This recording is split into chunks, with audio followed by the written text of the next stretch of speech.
Our first speaker will be Senator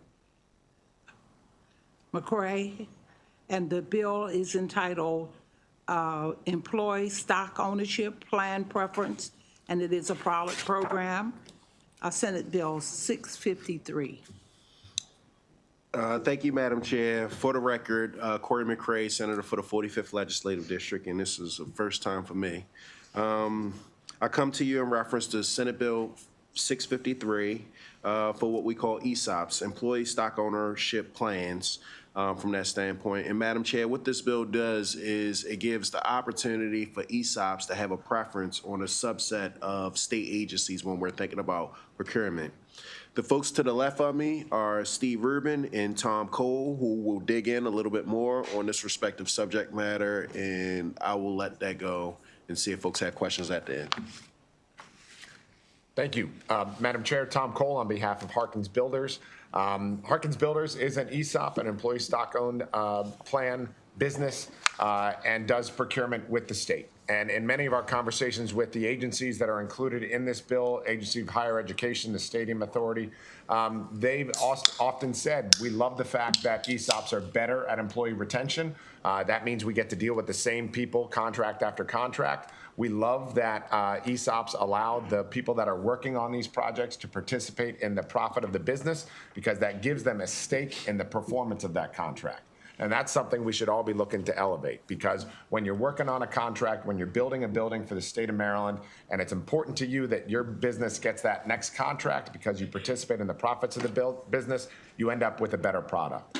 This is a pilot program bill. It's for 3 years. It's limited to contracts of $80 million or less, and it's paired with a study. This is to evaluate what ESOPs do when they are elevated in the procurement process. It is being done in Tennessee and Maine. There is also a pilot program with the Department of Defense that also elevates ESOPs. Employee stock-owned businesses are good for every Marylander, and it's something that this General Assembly would be elevating and highlighting with the passage of this bill. So we would ask for a favorable report on Senate Bill 653. Thank you. Thank you very much for that testimony. Does anyone have any questions? Okay, moving right along. We still have one more of the. Okay. Okay, next. Okay. Thank you and good afternoon, everyone. My name is Steve Rubin. I am the Vice President of Project Development with Harkins Builders, a 100% employee-owned general contractor headquartered in Columbia, Maryland, in Howard County. Celebrating our 60th year in business, thanks for the opportunity to present this testimony in support of SB 653. I'm here today to give some background on our ESOP and how our company, and more importantly, our 350 employee owners have thrived during the past 22 years since we transitioned from a single owner firm in 2002 to an ESOP ownership structure. The ESOP structure has been the driving force behind what we have been able to achieve as a leader in the regional construction industry in many areas, including employee retention rates, like Tom just mentioned, numerous industry awards, and most importantly, generating meaningful wealth and prosperity for every single one of our employee owners, including approximately 50 additional recent retirees. Our recently retired employees are enjoying the benefits of their longtime service to the company by utilizing their benefits locally in the local community in numerous ways. The vast majority are still living in Maryland today. The many benefits of an ESOP business structure are spread throughout the community as well. Over the past decade alone, our firm has generously donated approximately $4 million to a large list of regional and local charitable organizations with a focus on helping groups that are small, depend on the giving from firms that are similarly aligned in their mission. In addition, our firm recently created a 501c3 foundation to better align our charitable mission with our employees' desires to give back to the community in an even greater way. It's my hope that this legislation will allow not only our firm, but other ESOPs throughout the state and region to increase their share of successful procurements with the various contracting agencies listed in this bill. Thank you for the opportunity to offer this testimony to you all today. Thank you very much for that. Are there any questions? Okay, you will now hear Hello. Could I ask that the host unmute the room? Like,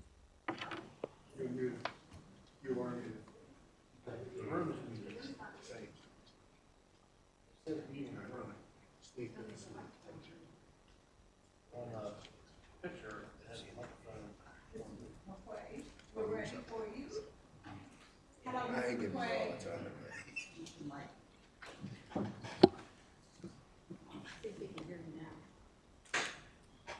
Joanne, see if he can hear you. Hi, Mr. McQuaid, Senator Benson, Chair the of the room is Procurement muted. Committee. Good afternoon. Tell him to go ahead. He can't hear us to do that. Which one? Sorry, give him a thumbs up. Thumbs up if someone could hear me.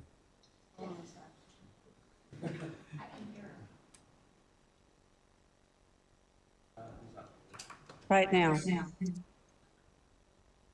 Okay, I can hear you now. Thank you. Can you hear me now, Mr. McQuaid? Yeah, I can see you. I Okay, can't see thank you very much. Can I I don't get, think that's right. We're ready for your testimony. can I get started? Can you hear me? Yes. Okay. Good afternoon, Chair Guzzoni, Vice Chair Rosapep, and members of the Senate Budget and Taxation Committee. My name is Bill McQuaid, and I am the Global Vice President and Head of Government Affairs and Sustainability for the Baltimore Aircoil Company. I'm here today in support of Senate Bill 653, sponsored by Senator McCray, which establishes an ESOP pricing preference program for certain procurements by the Maryland Stadium Authority and the university system. Baltimore Aircoil Company is a Maryland-based global manufacturer and has been a leading equipment provider for the HVAC, manufacturing, and refrigeration industries for over 85 years. Our product offerings include cooling towers, evaporative condensers, dry coolers, ice thermal storage centers, adiabatic coolers, and immersion cooling systems for data centers. BAC employs over 3,000 people worldwide, including more than 200 people at our global headquarters in Jessup, Maryland. We are a proud employee-owned, and it is an important part of our company's identity. The ESOP procurement program, created in Senate Bill 653, promotes sustainable businesses that are locally owned and operated, supporting jobs in Maryland communities. ESOPs are a powerful tool to address economic disparity and build financial resilience for working families. Nationally, employee-owned owners have more than twice the average retirement savings as their fellow Americans. BAC has over 1,300 employees in our ESOP program, and since 2020, our share price has increased nearly 60%. ESOPs are a powerful tool for growth, retention, and employee motivation. Companies with ESOPs report improved financial performance due to higher employee engagement. Employees are more likely to stay, reducing turnover and recruitment costs. At BAC's headquarters, we are proud to have 96% employee retention rate and have welcomed over 100 new hires just in the last year. In conclusion, we encourage your support of Senate Bill 653 to foster employee ownership, empower workers, and drive economic growth across Maryland. Thank you to the committee and for the opportunity to provide testimony today. I'm happy to answer any questions. Are there any questions? I do have one for the senator. I'm very, very happy that you all are including the Baltimore City Community College. And it's my understanding that the Maryland Stadium Authority is also involved. Can you explain to me what that process is? I think that, It has to do with preference. Yes, A ma'am. 5% preference. Yep, so I believe that Tom Cole had reached out to the specific agencies just to see if they were okay in reference to their If I procurement. could get Yeah. someone to explain that the fact that Baltimore City Community College is involved is very exciting. Yes, so when we were evaluating this bill, we talked to the procuring entities that were issuing these procurements. And so what this does is it allows them to give a 5% price preference to an ESOP. And so what that means is if they're bidding on a procurement, if they have a contract out, and the next highest bid is within the 5% price preference, they can select the ESOP for the work. Whereas in a straight-up procurement, they would not be allowed to consider an ESOP at all. And so these are entities that we had spoken with in the course of introducing Harkins and talking about ESOPs, and they had said to us, well, our current procurement does not allow us to consider ESOPs at all. Thank you very much for that. Thank Are you. there any other questions? Okay, thank you very much. Thank you. That ends the testimony for Senate Bill 653. The next bill that we need to hear is Senate Bill 795, State Procurement Preference, Blind Industries and Services of Maryland, Packaging and Repackaging. Senator, we're gonna skip to 829. He's not here? No, we were gonna do that one. Well, Okay. Okay. He's here. yeah. He's here. Chairs right Thank you. Appreciate that.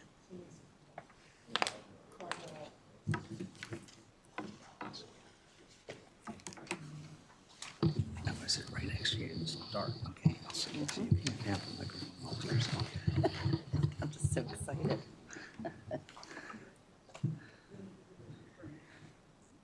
Madam Chair, committee? Oh, no? It's okay. Someone from McKay's office? Or from Matt's? She called 795. Okay, we're ready. 795. Sorry. Okay. Madam Chair, committee, my name is Michael Goss. I'm President and CEO. Sorry. Sorry.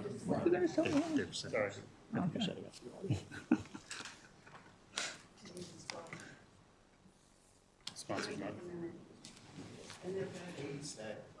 Yeah.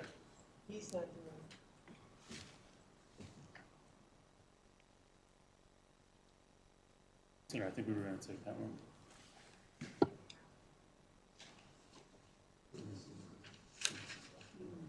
Now I can see myself.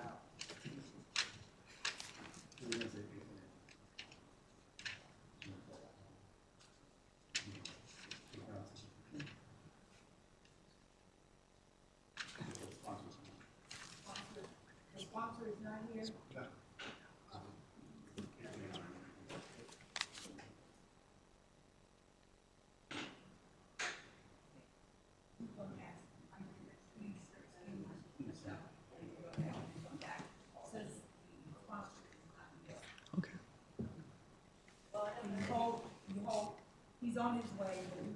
We're going to have 829 come up instead of, is that all right? That's okay. Thank you. All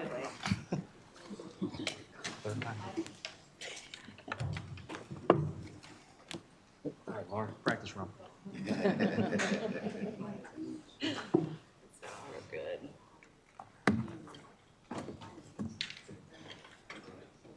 Okay.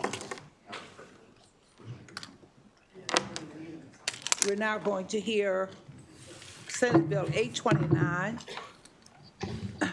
State Procurement, Minority Business Enterprise Program, Extension and Report. I don't see the sponsor of the bill. Yeah. Senator Hayes? Yeah, I'm appearing on his behalf. All right. Good afternoon, everyone. Bring your microphone closer, please. Is that better? Better? Okay. Got it? Okay, cool. Good afternoon, everyone. Thank you, Chair Gazzoni and members of the Budget and Tax Committee. We are here to express our strong support for Senate Bill 829, which would extend the deadline for the submission of the 2021 statewide disparity study in the Minority Business Enterprise, or MBE, program. The disparity study serves as a critical tool for assessing racial and gender disparities in state contracting, ensuring that Maryland's policies remain both legally sound and effective in promoting equitable economic opportunity. Maryland's disparity study is required to meet constitutional standards established by the Supreme Court case, City of Richmond v. J.A. Croson Company. This means that any state program using race-conscious classification, such as the MBE program, must demonstrate both a compelling interest in remedying discrimination and that the measures used are narrowly tailored to address those disparities. The disparity study provides the evidentiary basis for these policies. The current study, conducted by MGT of America Consulting, is broader in scope than any previous iteration, spanning 7 fiscal years and incorporating analyses of key industries, including offshore wind, public-private partnerships, gaming, cannabis, and capital grants. However, due to necessary delays, including a temporary pause to prioritize the adult use cannabis market analysis, the study's completion has been pushed to this fall. At present, 91% of the required subcontractor data has been collected, representing over $22 billion in state spending, but additional time is required to finalize data collection and analysis. Without an extension, Maryland risks allowing the MBE program to expire before the General Assembly has had the opportunity to review the study and make informed policy decisions. This extension is essential to maintaining Maryland's commitment to economic equity. We urge you to support SB 829 to ensure that we have necessary foundation to continue addressing disparities in state contracting. Thank you for your time.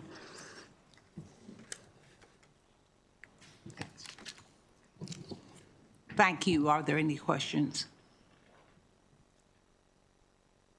Okay, next. Thank you, and great job, by the way. Thank you. Good afternoon, Chair Benson, members of the subcommittee. My name is Tony Bridges, Assistant Secretary for Transportation Equity and Engagement for the Maryland Department of Transportation, here in support of Senate Bill 829. As you heard, this bill allows for the continuation of the state's Minority Business Enterprise Program past its current sunset date of July and extends the application to several unique industries. In addition, this bill extends the due dates by which certain reports, studies, and guidelines related to the MBE program must be submitted, including the due date for statewide disparity study, which, as you heard, provides the legal foundation for implementation of the MBE program. The Maryland Department of Transportation is the agency responsible for the disparity study, alongside our partners with the Governor's Office of Small Minority Business Administration, and happy to have Secretary Martinez here as well. The overall purpose of the study is to determine whether there is racial and/or gender discrimination in the markets in which the state does business, both in the public and private sector. We are currently updating the disparity study, as you heard, and if the resulting analysis determines that statistically significant disparities exist, the finding serves as our evidentiary basis for the use of race-conscious remedies to mitigate the disparities. As you heard, the scope of the study is very large and complex, and coupled with a temporary pause to work to accommodate the completion of the standalone adult use cannabis study, that has resulted in a number of delays for us. In addition, the data collection effort and analysis has taken longer than anticipated, mostly due to the collection of subcontractor data from prime vendors who are a little more skeptical of email and virtual data collection efforts post-COVID. The final study and corresponding report are now anticipated to be delivered by September 30th. And with the proposed requested extension, we will complete the study on time and for careful review before the next legislative session. And with that, we respectfully request this favorable report. I will, if I can, just mention that I also have here for questions Kim Johnson, who is the Chief Equity Officer for the state for MDOT, who can answer any technical questions on the study. Thank you. Are there any questions? Yes, Senator. Thank you, Madam Chair. Thank you for the presentation. And Mr. Assistant Secretary, I just remembered who the disparity report was for. The Cannabis Administration. So it came back to me when you said it. When you said it, it came back to me. So Right. I appreciate that. If you could keep us abreast, you know, on the progress of that report, as we've also asked them. Yep, absolutely. Good program. Thank you. Thank you.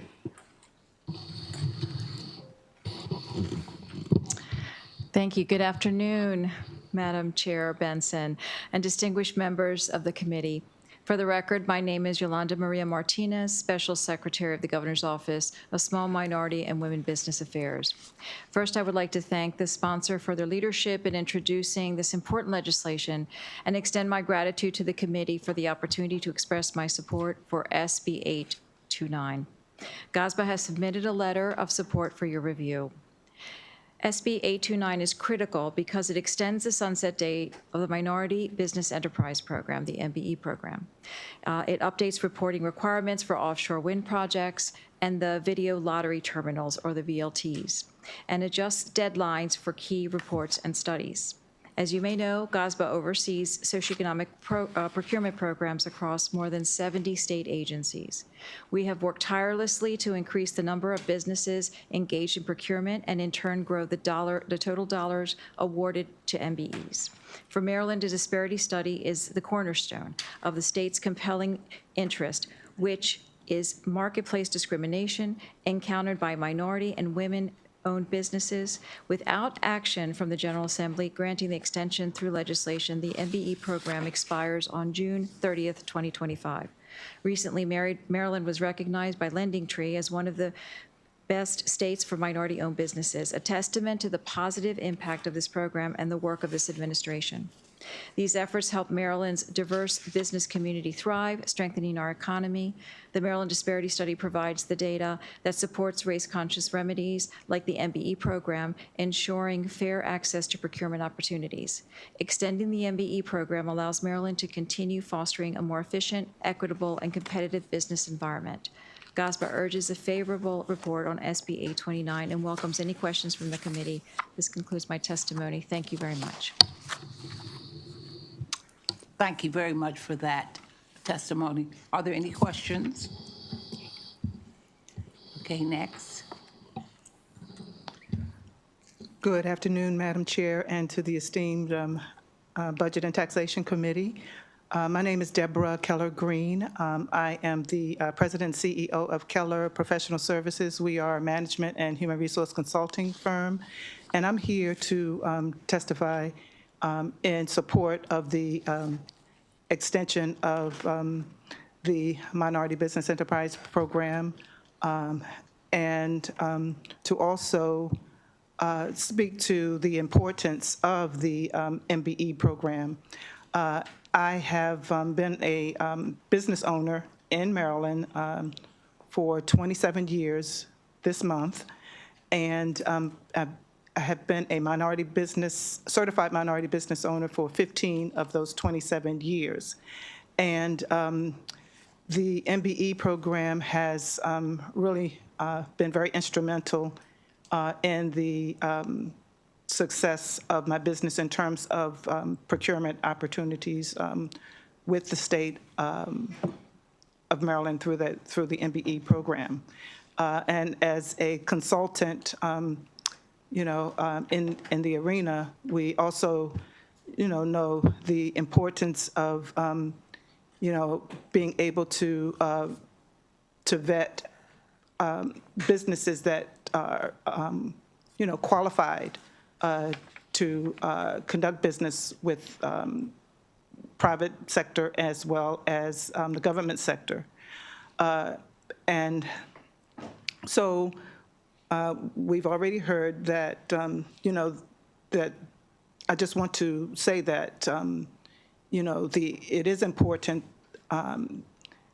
to extend a program, recognizing that industries are changing, and we want to be inclusive of new industries that should also have access to that information. I know my time is out. I want to say one other thing is that as a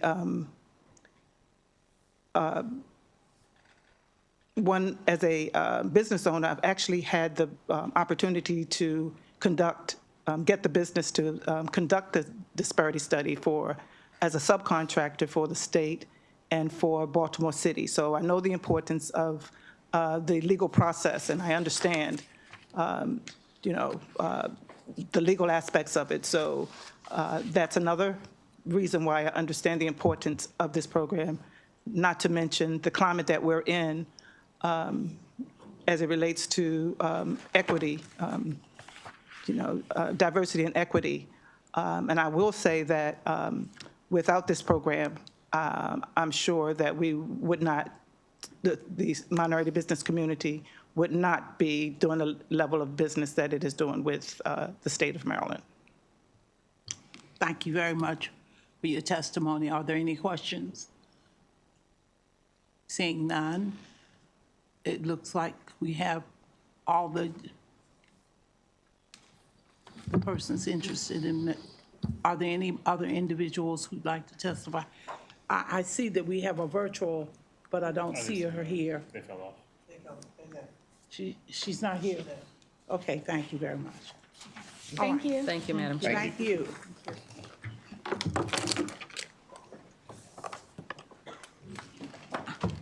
I still do not see, He's here now, so we do 795. yes. Oh, there he is.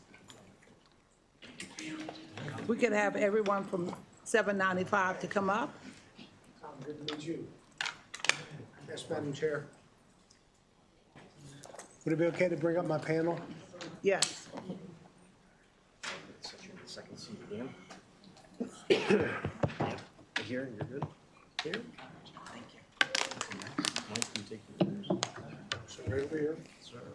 Can you tell me where to sit? Right here. Right here, stop right there. Are you comfortable? Yeah. Thank you.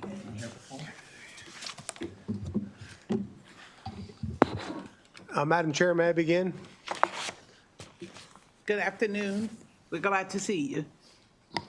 And we're here this afternoon to hear testimony regarding Senate Bill 795, Blind Industries and Services of Maryland, Packaging and Repackaging Preferences. Thank you, Madam Chair. Senator Johnny Mounts for the record. And colleagues, it's an honor to be here today to present Senate Bill 795. I have some wonderful experts, so I'm going to whiz through my testimony for you.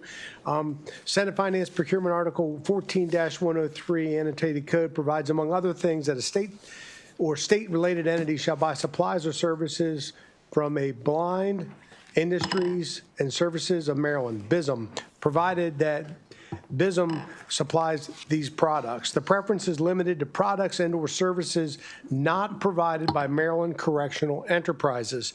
Section 14-103 specifically states that when a state or state-related entity is entering into a maintenance contract of housekeeping or janitorial services, the prime contractor shall procure products from BISM that are made, manufactured, or remanufactured and assembled by BISM. The purpose of this bill is to simply clarify that the vocational activities of packaging and repackaging are also allowed under Article State Finance and Procurement, Section 14-103C. The provisions of packaging and repackaging services, which also includes the packaging of individual components into a complete kit, which is sometimes known as kitting, not joking kidding, but kitting, this is a joke, trying to get them to smile, is a significant employment opportunity for individuals who are blind or visually impaired. The type of employment provides individuals who are blind or visually impaired with a sense of purpose, financial independence, and integration into the workforce. It helps them contribute to the community and reduces reliance on government support.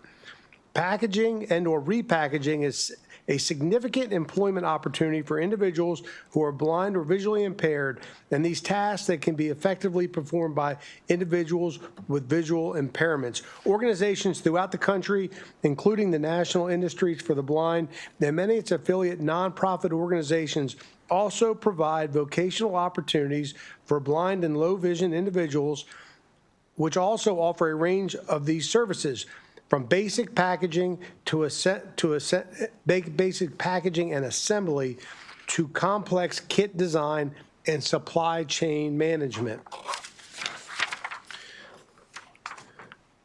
The current use of the term assemble in the statute currently is vague and does not adequately describe the activity that employees are actually conducting.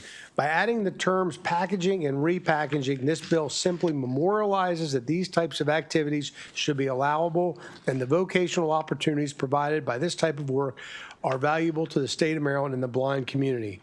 Accordingly, this bill is merely clarifying and housekeeping to make sure that the statutes concerning these activities reflects the job and work that BISM is doing. I urge a favorable report, and it's my honor to turn the microphone over to our distinguished panel of experts, Madam Chair and colleagues. Thank you very much. Thank you very much for that testimony. Are there any questions from the committee? Okay, moving right on.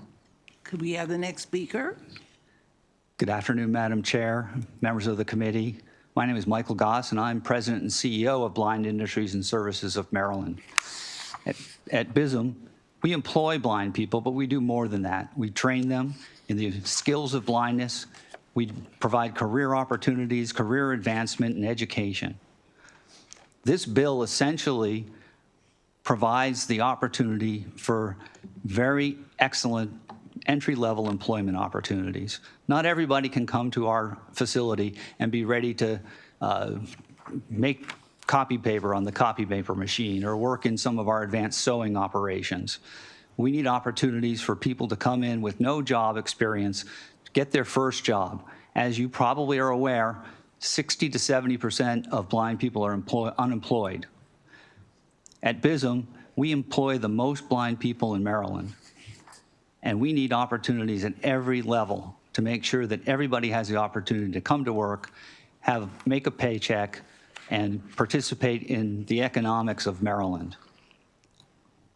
The other thing we want to do is have everybody who comes to work at BISM have the opportunity for advancement.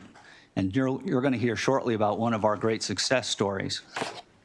But as a blind person myself, I know that getting that first job can be challenging even when you come out of college with a doctorate. I waited for a year to get my first job when I came out of school as a doctorate, and I've had many interviews and didn't get that opportunity. We're talking about the other end of the spectrum possibly, but everybody needs to overcome the barriers of that blindness provides to employment. I hope that you can support this bill, and if you have any questions or you want to come for a tour, I'm ready to give you a tour of some of the greatest blind people doing work every single day for the state of Maryland. I hope you can pass this legislation. Thank you very much for that testimony. Are there any questions from the committee? Thank you so much. Moving on to the next speaker. Yes, thank you very much. Good afternoon. My name is Laura Schroer, and I'm an associate at Blind Industries and Services of Maryland. Currently, right now, I work in our sales department as an account manager. It wasn't always so. So unfortunately, I lost my vision at the age of 19. But who was there was Blind Industries. I love this organization. I started out as a student in their independence training and rehabilitation program, and I was in their adult residential program.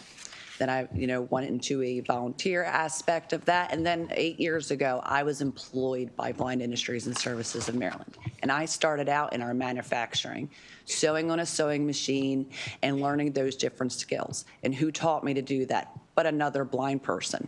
And that was impactful. That was incredible. And then I moved upwards. In that same training program that I attended many years ago, I was the home management instructor for, so full circle. But then I decided I need to go further, and Blind Industries was there to help me achieve that. I then became the core manager of that same residential program. And then after that, just probably about 8, 9 months ago, I moved over to our sales department, because the thing is, I believe in selling BISM's mission, and that is basically to have blind people be empowered throughout the state of Maryland. So that is my journey, and it's not ending there, because I'm going to be, hopefully, one day, maybe in Mike Goss's shoes. But that is what Blind Industries does for blind people in the state of Maryland. It gives us education, employment, and training and empowerment opportunities. So thank you all for allowing me to speak today, and please let this go through. Thank you so much for that wonderful testimony. Are there any questions or comments from the committee? All right. Thank you. That ends the testimony for Senate Bill 795. Moving right on to 835, State Finance and Procurement, Retention Proceeds.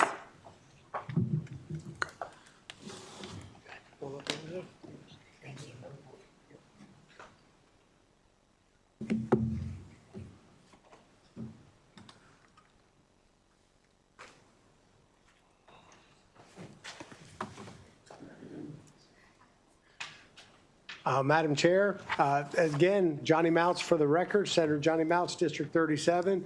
It's my honor today, colleagues, to be here, and thank you for your time to present Senate Bill 835.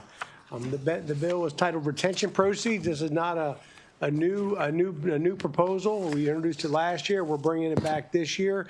It has a lot of support. A lot of the questions have been answered about this legislation. And it simply says that after a job has been substantially completed, after 90 days, that the retention proceeds will be paid. This is this is for state contracts, and it is an enormous issue for contractors, and particularly subcontractors.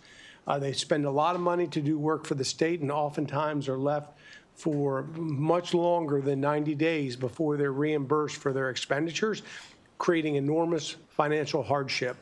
And I am blessed to have the support and testimony today from our expert witness, Andrew Griffin, representing the Associated Utility Contractors. I apologize, Madam Chair. I get so excited in my testimony, I speak before I think. So slow down a little bit and turn the microphone over. Good evening, Madam Chair, members of the committee. For the record, Andrew Griffin here on behalf of the Associated Utility Contractors of Maryland in support of Senate Bill 835. Like the sponsor said, utility contractors, think of the folks who mostly do like water pipe work, sewer septic pipe work, are key to almost all projects. They are typically second or third tier subcontractors. So when we talk about payment being made or retention proceeds being kept and then ultimately paid out, these are the folks far down the line who are waiting to get paid.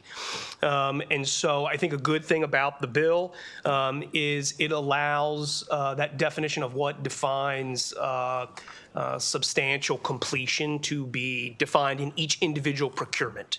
So we can say, hey, substantial completion means X, or another job, it may be different. Substantial completion could be Y, so that we can get that chain, that timeline going of payment, so that the person who many times is, in the case of my client, third or fourth on the line, and often isn't involved in, let's say, the punch list, right? You build a building, you have to go through and touch up paint scrapes or put on a door handle. They've already connected the water pipes. So they're typically not involved in the punch list. And so this bill would help these folks get paid and move on to the next job and pay their employees. So with that, happy to answer questions and would just encourage a favorable report on a great pro-business bill. Thank you very much. Are there any questions from the committee? Seeing no questions, I think that Thank you, Madam Chair. ends the testimony for 835, and that's the end of this committee meeting for today. We're going to have a discussion of several bills next Wednesday. Thursday. Next Thursday afternoon. Are there any questions? We're very sorry for the snafu that started this meeting today. But these things will happen.